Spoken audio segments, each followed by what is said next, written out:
तो hello guys, चलिए आज एक नया चैप्टर स्टार्ट करते हैं। क्लाइमेट चेंज ऑर्गेनाइजेशन, ये काफ़ी इंपॉर्टेंट चैप्टर है। प्रीलिम्स में भी इम्पॉर्टेंट है। आपको ये बॉडीज की आपको ये नॉलेज होना चाहिए। और उसके ऊपर से और हर जो भी कन्वेंशंस हुए हैं और कॉप आपको पता ही, कॉन्फ्रेंस ऑफ पार्टीज, तो ये सब काफ़ी ज़्यादा न्यूज़ में रहते हैं। और इन्वायरमेंट रिलेटेड ऑर्गेनाइजेशंस के बारे में आपको ऑब्वियसली पता होना चाहिए, राइट। तो चलिए स्टार्ट करते हैं। सो UNFCC, ठीक है, यहाँ पे आप इसका फुल फॉर्म देख सकते हैं, United nation framework convention on climate change, ठीक है।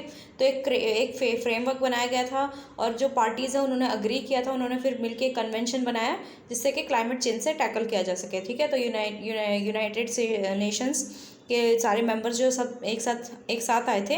तो 1992 में रियो डी जेनेरो, जो कि ब्राज़ील में है, वहाँ पे United nation summit conference on environment and development, right. तो ये कॉन्फ्रेंस हुई थी रियो डी जेनेरो में, जैसे मैंने बताया 1992 में। तो वहाँ पे एक कंसेंसस, मतलब सारी जो पार्टीज थी, सारे स्टेक होल्डर्स थे, उन्होंने मिलके एक कंसेंसस पे आए, एक अग्रीमेंट पे आए, ठीक है, कि जो फर्स्ट मल्टीलैटरल जैसे कहा जाता है, ठीक है। यहाँ पे देखिए, so first multilateral legal instrument बना, ठीक है। तो फिर लीगली तौर पे एक बहुत सारे मतलब मल्टीलैटरल मतलब जिसमें बहुत सारे कंट्रीज इन्वॉल्व हो जाते हैं, राइट। सो ये नहीं कि सिर्फ 2 कंट्रीज़ में हो रहा है। तो मल्टीलैटरल अलग अलग कंट्रीज़ में साथ मिलके उन्होंने एक कन्वेंशन बनाया, मतलब एक लीगल इंस्ट्रूमेंट बनाया जिसे नाम दिया गया UNFCC, ठीक है। तो फिर ये 1992 में हुआ और सारी कंट्रीज़ ने यूनाइटेड नेशंस को उन्होंने ज्वाइन किया।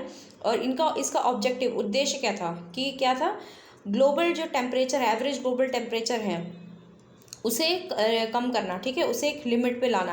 क्योंकि ग्लोबल टेम्परेचर आपको पता है, और ये हमने पढ़ा भी है, काफ़ी एक्सटेंसिवली हमने पढ़ा है अभी तक, किस तरह से ग्लोबल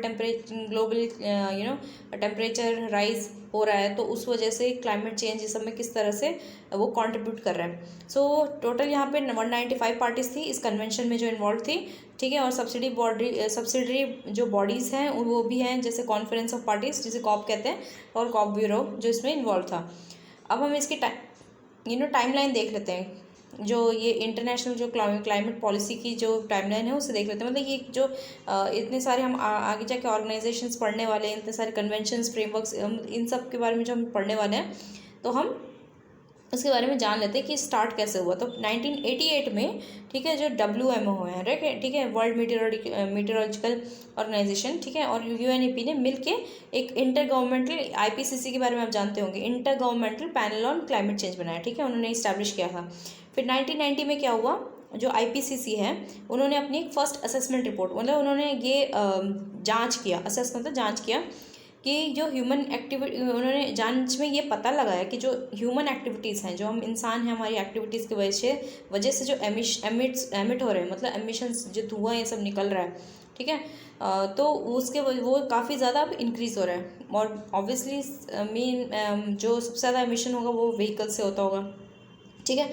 फिर सेकेंड वर्ल्ड क्लाइमेट कॉन्फ्रेंस, ठीक है, जो कि हुआ था, इसमें इस मतलब ग्लोबल, यहाँ पे ये ट्रीटी साइन की गई थी, मतलब इसको रखा गया था, नॉट साइन रखा गया था। फिर ये जो UNNG है, यूनाइटेड नेशन जनरल असेंबली, उन्होंने ये जो इंटर गवर्नमेंटल नेगोशिएटिंग कमेटी है उसे स्थापित किया, ठीक है। और उसके बाद ये फ्रेमवर्क बनाया गया जो कि क्लाइमेट चेंज से लड़ने के लिए इसे बनाया गया था।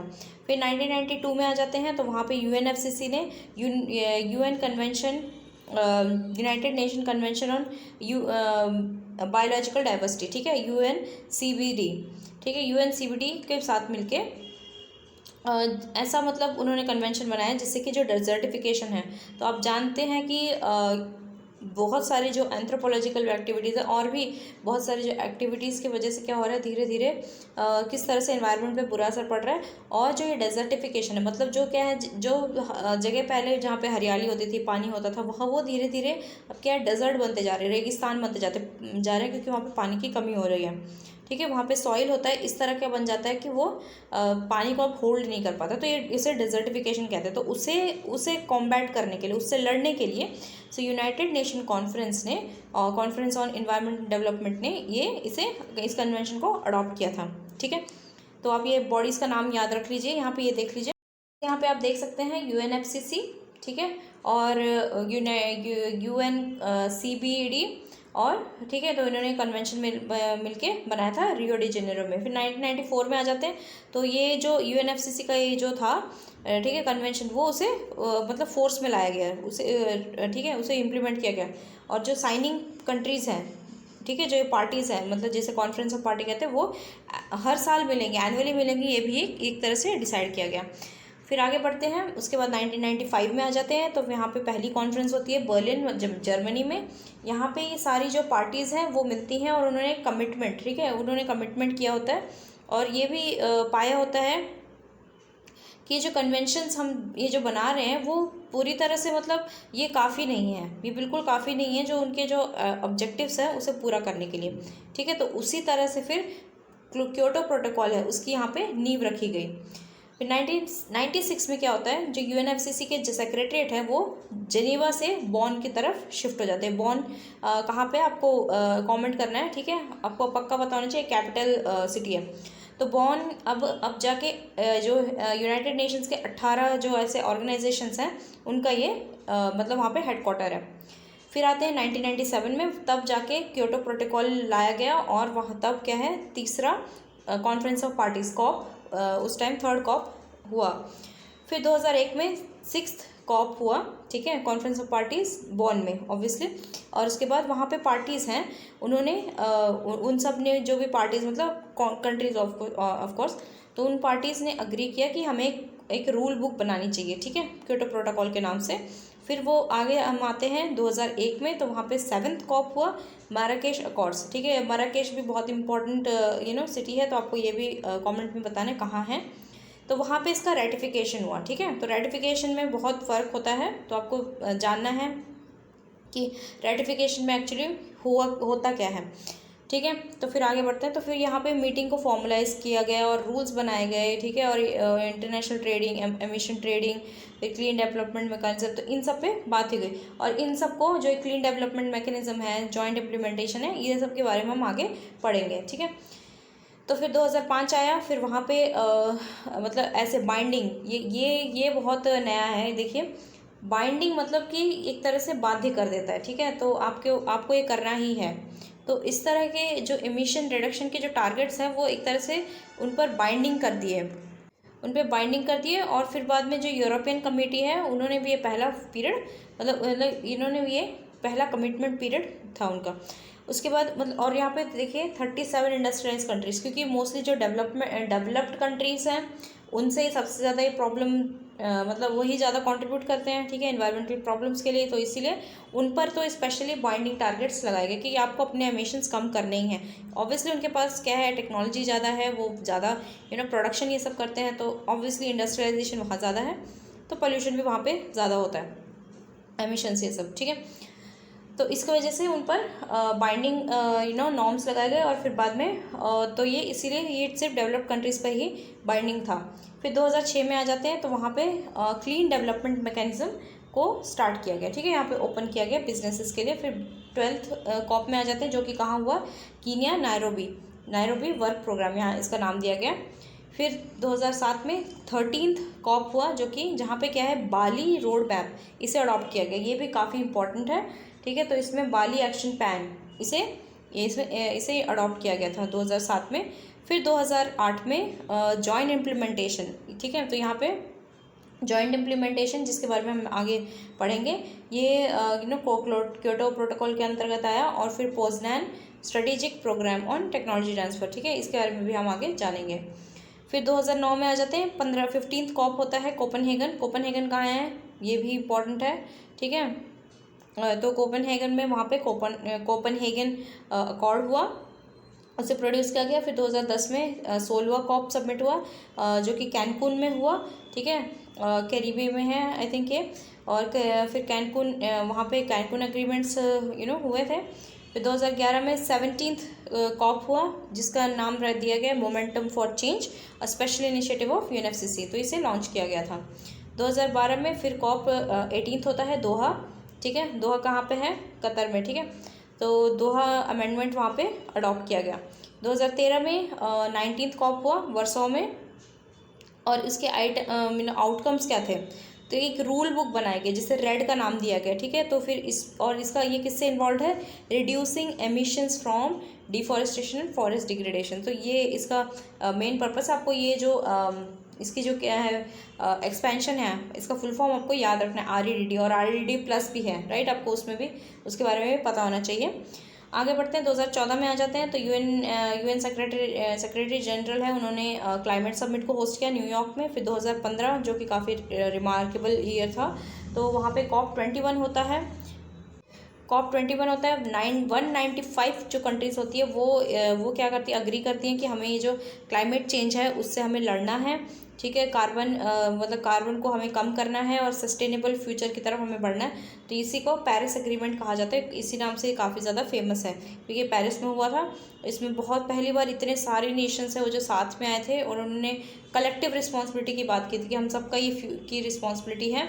और फिर 2016 में COP22 मराकेश क्लाइमेट कॉन्फ्रेंस हुआ। फिर 2017, फिर 2000 मतलब वहाँ पे COP23 हुआ, वहाँ पे तालनोवा डायलॉग को लॉन्च किया गया। फिर 2018 में स्पेशल ग्लोबल वार्मिंग, तो यहाँ पे ये कहा गया कि ये जो ग्लोबल वार्मिंग है उसे 1.5 डिग्री सेल्सियस तक कम किया जाएगा, ठीक है। तो पहले जो लिमिट्स है उससे 1.5 डिग्री सेल्सियस ने कम किया। तो IPCC ने भी इसे कंफर्म किया कि बहुत इसके लिए स्ट्रॉन्गेस्ट मतलब काफ़ी ज़्यादा स्ट्रॉन्ग कमिटमेंट की ज़रूरत है, ताकि ये जो ग्लोबल वार्मिंग की जो मतलब ये जो टारगेट है उसे अचीव किया जा सके, ठीक है। तो प्री इंडस्ट्रियल लेवल से कम लाने की इसे बात कही गई थी। फिर हम आते हैं 2020 में, फिर बाद में जाके हमारे कोविड हो गया, उसके बाद से फिर नहीं हो पाया। फिर अब आते हैं क्योटो प्रोटोकॉल, तो COP3 के ऊपर, ठीक है। तो अब स्टार्ट करते हैं। तो टाइम लाइन अभी तक हमने देख लिया, कवर हो गया, और आपको ये जस्ट ब्रीफ में एटलीस्ट याद रहना चाहिए कि ये नहीं कि बहुत ज़्यादा कन्फ्यूज़ कर रहे हैं। तो एक आइडिया लगने के लिए कब पहले क्या हुआ, बाद में क्या हुआ, किस तरह से ये आया हुआ, तो इसलिए टाइमलाइन दिया गया था। तो अब क्योटो प्रोटोकॉल COP3 पे आते हैं। तो इसका मतलब मेन क्या था, पर्पस क्या था, जो क्लाइमेट चेंज है जिसके लिए कोई भी उस वक्त कंट्री मतलब थे कुछ सीरियस, बट पूरी ये एक तरह से मास मतलब बहुत लोग इसे नहीं जानते थे कि इस तरह की प्रॉब्लम भी है। तो उसके लिए जागरूकता के लिए और उन्हें रिस्पॉन्सिबल ठहराने के लिए भी, ताकि वो लोग इस अपने जो क्लाइमेट चेंज है कुछ ऐसा करें, अपने ऐसा चेंजेस लेकर आएँ कि क्लाइमेट चेंज जो है वो इतना सीवियर ना हो, उस पर कुछ काम किया जा सके। क्योटो प्रोटोकॉल को अडॉप्ट किया गया क्योटो में, जापान में है, जो कि 11 दिसंबर 1997 में, ठीक है। फिर एक कॉम्प्लेक्स रेटिफिकेशन आपको पता होना चाहिए क्या होता है, ठीक है, साइनिंग से रिलेटेड है कुछ हो गया, आपको एग्जैक्टली क्या होता है रेटिफिकेशन उसके बारे में एकदम आइडिया होना चाहिए। तो फिर उसके बाद रेटिफिकेशन के बाद 16 फरवरी 2005 में जाके ये पूरी तरह फोर्स में आया, और फिर उसके बाद से ऑपरेशनलाइज हुआ, मतलब इस पर काम होना शुरू हो गया। फिर ये क्या करता है, ये जो इंडस्ट्रियलाइज्ड कंट्री है, मतलब डेवलप्ड कंट्रीज़ है, राइट, उनके ऊपर उनके जो एमिशंस होते हैं, मतलब उन लोग जो छोड़ते हैं धुआं, पोल्यूटेंट्स, ये सब, ठीक है। तो फिर उन पर क्या कुछ है जो प्रिंसिपल्स ऑफ कन्वेंशन है वो उन पर डाले गए। तो यहाँ देख लेते हैं जो प्रोटोकॉल और कन्वेंशन में जो मेजर डिफरेंस है क्या होता है, डिस्टिंक्शन यहाँ पे बताया गया। तो जो कन्वेंशन है वो एनकरेज करता है जो इन डेवलप्ड कंट्रीज़ है उन्हें अपना स्टेबलाइज करने, जो वो ग्रीन हाउस गैसेज जो एमिट करते हैं उन्हें स्टेबलाइज करने के लिए। लेकिन जो प्रोटोकॉल है वो उन्हें सीधी तरह से कहता है ऐसा करना ही है, मतलब वो बाइंडिंग होता है, वो उन्हें करना ही है, ठीक है। तो यहाँ पे दोनों में ये फ़र्क होता है। तो ऑब्वियसली जो स्ट्रिंजेंट है वो होगा प्रोटोकॉल। तो ये जो है वो क्या करता था, 37 जो कंट्रीज़ हैं, डेवलप्ड कंट्रीज़ हैं, जो स्पेशली यूरोपियन कम्युनिटी उन पर क्या है एकदम से बाइंडिंग टारगेट्स लगाता है कि आपको इतना रिड्यूस करना ही है। और ये मेनली डेवलप्ड कंट्रीज़ पे ही करता है, क्योंकि ऑब्वियसली वही उन्हीं लोगों ने ज़्यादा एमिशन किया है ग्रीन हाउस गैसेस का, इसीलिए उन्हीं को ज़्यादा कम करने की ज़रूरत है, इसलिए उन पर बाइंडिंग किया गया। डेवलपिंग कंट्रीज़ के साथ ऐसा नहीं है, क्योंकि उन्हें अभी भी डेवलप होना है, वो अभी इवन अभी तो वो पूरी तरह से एमर्ज नहीं हुए, तो इसीलिए क्या करना होता है, उन्हें थोड़ा सपोर्ट की ज़रूरत है, उन पर इतने हार्श रूल्स नहीं लगाए जा सकते हैं। फिर आते क्योटो प्रोटोकॉल ने काफ़ी ज़्यादा जो बर्डन है वो डेवलप्ड कंट्रीज़ पे डाल दिया, ठीक है। और यहाँ पे ही ये जो प्रिंसिपल होता है कॉमन बट डिफरेंशिएटेड रिस्पॉन्सिबिलिटी, ये इसमें आगे आ गया, मतलब ये प्रोमिनेंस में आया। तो इसमें क्या है, और ये नाम सबको समझना चाहिए, कॉमन, ठीक है। सबका गोल क्या है, कॉमन क्या है, क्लाइमेट चेंज करना, लेकिन सबके ऊपर एक जैसी रिस्पॉन्सिबिलिटी नहीं है। डेवलप्ड कंट्रीज़ के ऊपर रिस्पॉन्सिबिलिटी ज़्यादा है, ठीक है, उन पर ओनस ज़्यादा है, और जो डेवलपिंग है उन पर अभी कुछ कम है, ठीक है, क्योंकि उन्हें इकोनॉमिकली ग्रो करने की अभी ज़रूरत है। तो ये जो टारगेट है, मतलब जो ये जो टारगेट है उनका क्या दिया गया था कि ठीक है, तो ये एवरेज 5% से कम करना है, 1990 से कंपेयर करें तो ये एक तरह का उस टाइम टारगेट दिया गया था। तो क्योटो प्रोटोकॉल में क्या था, तो इसके जो कंपोनेंट्स देख सकते हैं, reporting verification procedure, flexible market based mechanism, और फिर कंप्लायंस सिस्टम। तो ठीक है, ये सब के बारे में एक एक करके देखेंगे।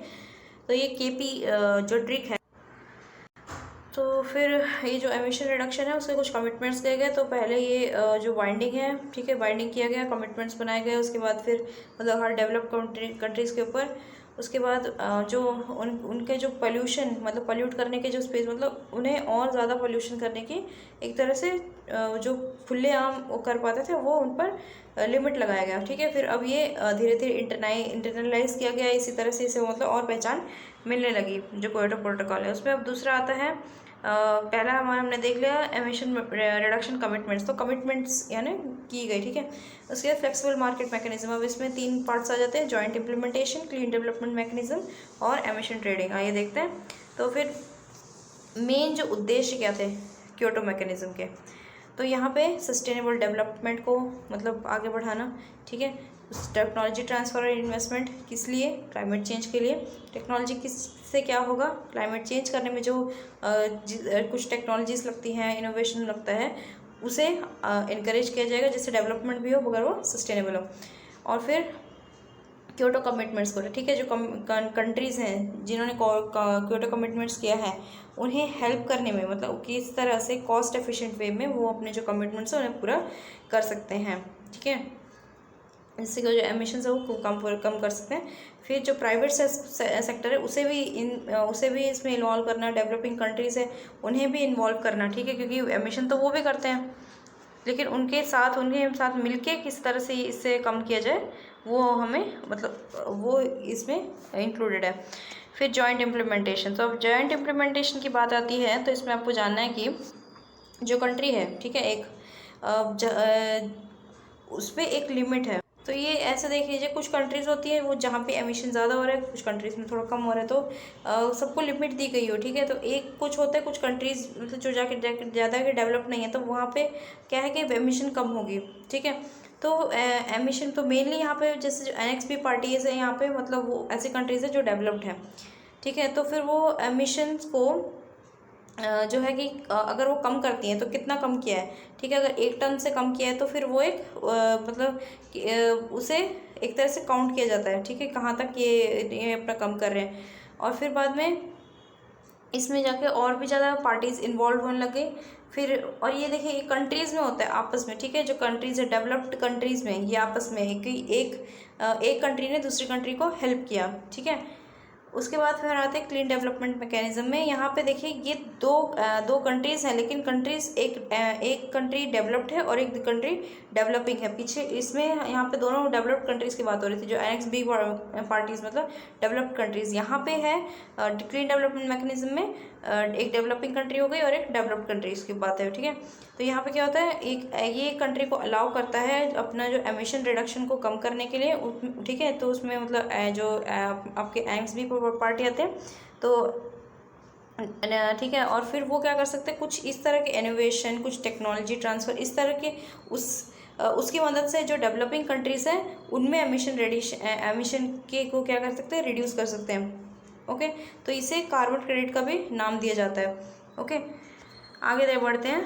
तो फिर ये जो CDM है प्रोजेक्ट, तो इसमें क्या है, जैसे कि किसी एक गांव में, जो डेवलपिंग कंट्री है वहाँ पे किसी गांव में वहाँ पे रूरल इलेक्ट्रिफिकेशन करना है, पूरे गांव में मतलब बिजली पहुंचानी है, तो उसमें सोलर पैनल्स की से मदद करना, ठीक है, और एनर्जी एफिशिएंट बॉयलर्स ये सब लगाना। तो ये सब जो टेक्नोलॉजी ट्रांसफर, ये जो इन्वेस्टमेंट है कौन कर सकता है? डेवलप्ड कंट्री कर सकता है। अगर डेवलप्ड कंट्री जो ऑलरेडी एमिशन ज़्यादा कर रहा है वो किसी तरह से डेवलपिंग कंट्री को अगर हेल्प करे, ठीक है, इस तरह से इन्वेस्ट करके और टेक्नोलॉजी ट्रांसफर के थ्रू, तो ये काफ़ी मतलब विन विन सिचुएशन होती है, ठीक है। तो वही CDM का मतलब बेस है।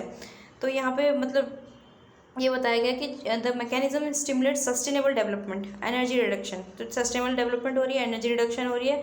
जो इंडस्ट्रियलाइज कंट्री मतलब डेवलप कंट्री है उन्हें फ्लेक्सिबिलिटी दी गई है, आप एमिशन ज़्यादा कर सकते हैं, लेकिन जो है एमिशन है बाकी कंट्रीज़ में रोकने के लिए आप जो है अपने मतलब आप और भी कुछ कदम उठा सकते हैं, उनके लिए उन्हें हेल्प कर सकते हैं, ठीक है।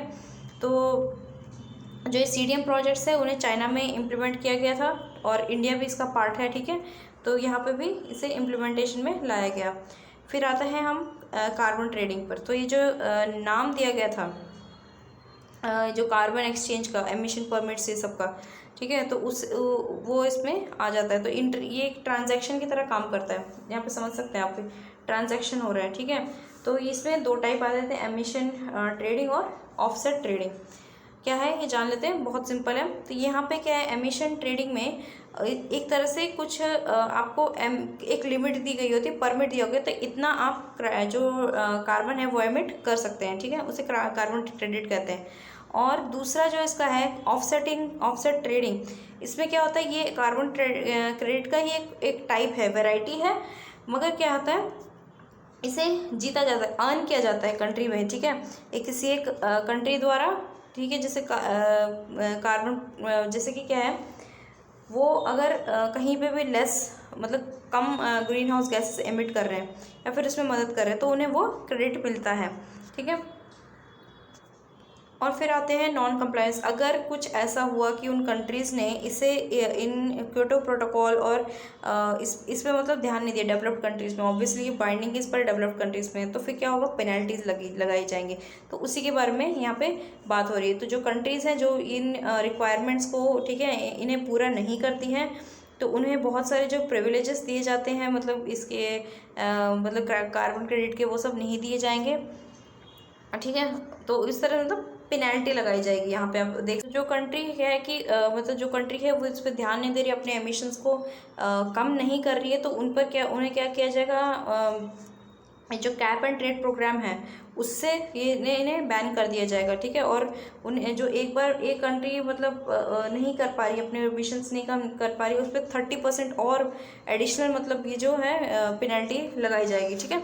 फिर आता है बाली मीट। बाली कहाँ पे है, ठीक है, आपके इंडोनेशिया में। तो यहाँ पे बाली मीट होता है जिसमें 190 कंट्रीज़ मिलके एक ट्रीटी बनाती हैं, ठीक है, क्लाइमेट चेंज पर, जो कि 2000 मतलब ये कब हुआ था, 2007 में। तो यहाँ पे क्या होता है, डिस्कशन किया जाता है कि मतलब 2012 के बाद क्या होगा। जो फर्स्ट पे वहाँ पे जाके मतलब 1992 में जैसे स्टार्ट हुआ था, तो फिर 2012 में जाके जो ये क्योटो प्रोटोकॉल का पहला स्टेज ख़त्म हो जाता है, ठीक है। तो वो बाली मीट में होता है। फिर यहाँ पे ही जाके बाली रोड मैप को एक तरह से अडॉप्ट किया गया था, ठीक है। तो बाली रोड मैप क्या है, एक तरह से, तो जो बाली रोड मैप में क्या क्या इंक्लूड किया गया था, जिसे बाली एक्शन प्लान कहा जाके एक एडहॉक वर्किंग कमेटी बनाई जाएगी, ठीक है, जिसमें एनेक्स 1 पार्टीज इन्वॉल्व होंगी क्योटो प्रोटोकॉल के, और उनके डेडलाइंस तय किए जाएंगे, ठीक है, उनके 2009 तक के डेडलाइंस उनके तय किए जाएंगे। फिर अडेप्टेशन फंड, ठीक है, इसे एक लॉन्च किया जाएगा। फंड मतलब आप समझ गए होंगे, उसमें पैसों की बात होगी, ठीक है। और फिर बाद में टेक्नोलॉजी ट्रांसफ़र पे कुछ डिसीजन लिया जाएगा। Technology transfer obviously for reduction of green house gases, और फिर बाद में एमिशंस को डिफॉरेस्टेशन के थ्रू मतलब कम करने की, ठीक है, डिफॉरेस्टेशन को कम कर ग्रीन हाउस गैसेस के रिडक्शन को, एमिशन को कम किया जाएगा। और फिर क्या है, इसमें यहाँ आगे जाके मतलब एक लॉन्ग टर्म कोऑपरेटिव एक्शन लिया जाएगा। मतलब ये बहुत सारी बातें, एडेप्टेशन के ऊपर एक्शन होगा, टेक्नोलॉजी डेवलपमेंट होगा, सब मतलब मिटिगेशन एडेप्टेशन की बातें इसमें कही गई हैं। तो कुछ कीवर्ड्स आप याद रखते हैं, मिटिगेशन, एडेप्टेशन, ठीक है। और फिर फाइनेंशियल रिसोर्सेज मतलब का प्रोविज़न है, इन्वेस्टमेंट का मतलब इन्वेस्टमेंट करने के लिए, ताकि ये जो टेक्नोलॉजी कोऑपरेशन किया जा सके।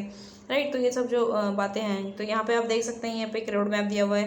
पहले इंडोनेशिया बाली में 2007 में स्टार्ट हुआ, उसके बाद पोजनान में जो कि पोलैंड में, उसके बाद फिर कोपेनहेगन। राइट। तो आगे बढ़ते हैं। तो यहाँ पे देखिए ये भी आपके लिए है, यहाँ पे आपको देख सकते हैं मिटिगेशन, एडेप्टेशन, टेक्नोलॉजी और फिनेंसिंग, तो यही सब है इसमें। ठीक है, आगे बढ़ते हैं। फिर आता है कोपेनहेगन समिट। राइट। तो कोपेनहेगन समिट में जो ये कॉप है, तो यहाँ पे जो कॉन्फ्रेंस ऑफ पार्टीज है, उन्होंने मतलब कोपेनहेगन अकॉर्ड, राइट, उसे मतलब इस पर आए। तो वहाँ पे एक 5 नेशन अकॉर्ड बनाया गया। ठीक है, बेसिक और यूएस मिलके। तो ये जो अकॉर्ड है ये नॉन बाइंडिंग है। राइट, ये आपको याद रखना है। जैसे क्योटो प्रोटोकॉल बाइंडिंग था, यहाँ पे ये नॉन बाइंडिंग एग्रीमेंट है। जो डेवलप्ड कंट्रीज है, जो एनेक्स 1 में आती हैं इसके तहत, ठीक है, उन्होंने अपने टारगेट्स को, मतलब उन्होंने एग्री किया कि हम एक टारगेट बनाएंगे जिससे कि हम ये जो रिडक्शन है 2020 तक हम इसे कम करेंगे। ये बात कही गई थी तब कोपेनहेगन समिट में। उसके बाद फिर जो डेवलपिंग कंट्रीज़ हैं, उन्होंने तो वैसे कह दिया कि भाई क्योंकि हमें अभी डेवलप करने की ज़रूरत है, इकोनॉमिकली हमें आगे बढ़ने की ज़रूरत है, तो हम एमिशन करेंगे। बट हम लोग क्योंकि हम पूरी तरह से, मतलब ऑब्वियसली ये सेंस भी बनता है क्योंकि उन्हें अभी डेवलप करना है, तो वो पूरी तरह से कमिट नहीं कर सकते थे। ठीक है, लेकिन जो डेवलप्ड कंट्रीज़ हैं उन पर ये बर्डन डाला गया, मतलब उन बर्डन नहीं, उन तरह से उनका रिस्पॉन्सिबिलिटी है।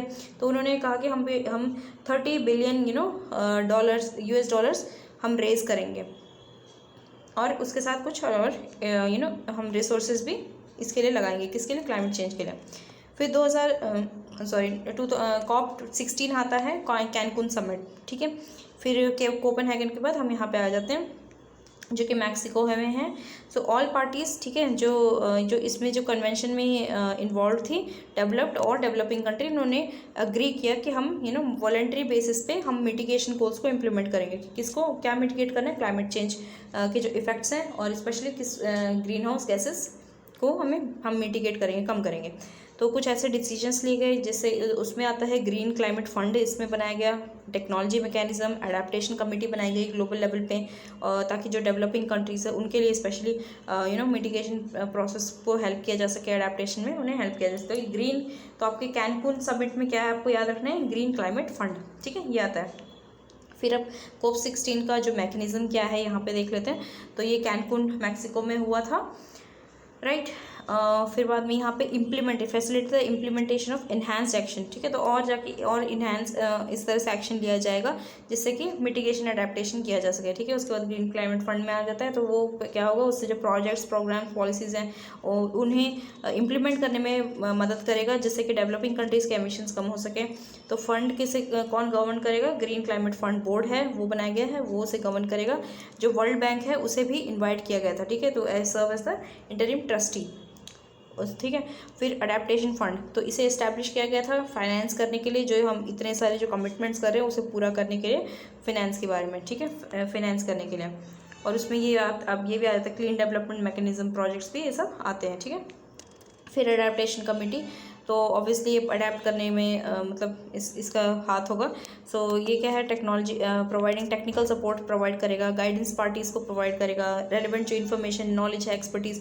राइट, क्योंकि जो ये सब होता है नॉलेज शेयरिंग, ये भी काफ़ी इंपॉर्टेंट एस्पेक्ट होता है, उसमें रिसर्च करना पड़ता है। राइट, रिसर्च के लिए भी रिसोर्सेज चाहिए होता है। तो फिर ये सब जो बातें हैं उसका भी ध्यान रखा जाएगा। तो फिर और बाद में प्रमोटिंग सिनर्जी, ये भी इंपॉर्टेंट है। सिनर्जी और एंगेजमेंट, जो बहुत सारे कुछ जो कंट्रीज़ हैं उनको बैठा के हम ये नहीं कि उन्हें एक पेज में नहीं ला सकते, तो फिर उन्हें भी एक पेज में लाना, उन्हें भी साथ में बैठाना बहुत ज़रूरी कि हमारे जो कॉमन गोल है इसे किस तरह से अचीव किया जाए। फिर इन्फॉर्मेशन, राइट, तो एक दूसरे को इन्फॉर्मेशन पहुंचाने में, ये सब में मदद की जाए, उनकी मॉनिटरिंग हो, और अडेप्टेशन के जो भी ये मेजर्स लिए जा रहे हैं, जो भी एक्शंस लिए जा रहे हैं, उन सबको मॉनिटरिंग किया जाए। फिर आते हैं हम COP17 डर्बन समिट में। राइट, जो कि साउथ अफ्रीका में। तो यहाँ पे क्या हुआ था, उस इंडिया की यहाँ पे कुछ 2 मेजर डिमांड्स थी। क्या डिमांड्स देख लेते हैं। तो ये जो प्रिंसिपल ऑफ इक्विटी है उसे वैसा का वैसा ही रखा जाए। ठीक है, और चेंज नहीं किया जाए, क्योंकि इंडिया ऑब्वियसली डेवलपिंग कंट्री में ही था। ठीक है, तो फिर उसकी ये डिमांड थी। और ये जो ग्लोबल डील है उसे 2020 के बाद लॉन्च किया जाए। तो फिर उसके बाद उसका आउटकम क्या निकल के आया कि इसे ऐसे फाइनल ये कहा गया कि 2015 तक इस डील को फाइनलाइज किया जाएगा और इसे लॉन्च 2020 में किया जाएगा। और जो सेकंड क्योटो प्रोटोकॉल का जो सेकंड फेज़ है वो वैसे का वैसे उसे सिक्योर किया जाएगा, ठीक है। और फिर जो ग्रीन क्लाइमेट फंड है इसे फॉर्मली इसे लॉन्च किया गया, ठीक है। फिर बाद में 2 empty as yet green tech development mechanism, मतलब तब तक ये एक तरह से खाली था, लेकिन अब इसमें मतलब एक तरह से क्या कह सकते हैं कि काम हो रहा है और कुछ नहीं है।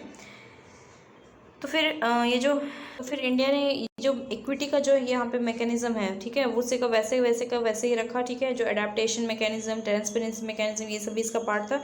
बेसिकली इंडिया की डिमांड ये थी कि हम डेवलपिंग कंट्री है, हमें डेवलप करना है, तो इंडिया ने अपने लिए काफ़ी कुछ नेगोशिएट करवा लिया था अपने लिए, मतलब एक तरह से 10 ईयर्स तक इंडिया ने ये सिक्योर कर लिया, क्योंकि इंडिया को इकोनॉमिकली ग्रो करने की बहुत ज़्यादा ज़रूरत थी, ठीक है। तो ऐसे एग्रीकल्चर भी इसी के अंडर आ गया। तो ये इस पार्ट को यहाँ पे कंप्लीट करते हैं, ख़त्म करते हैं। इसके बाद नेक्स्ट पार्ट में इस चैप्टर को कंटिन्यू करते हैं, राइट। तो आप लोग बने रहिए और देखते रहिए, ठीक है, बाय चांस हो, और सारी वीडियोज़ को लाइक कीजिए, शेयर कीजिए। Thank you.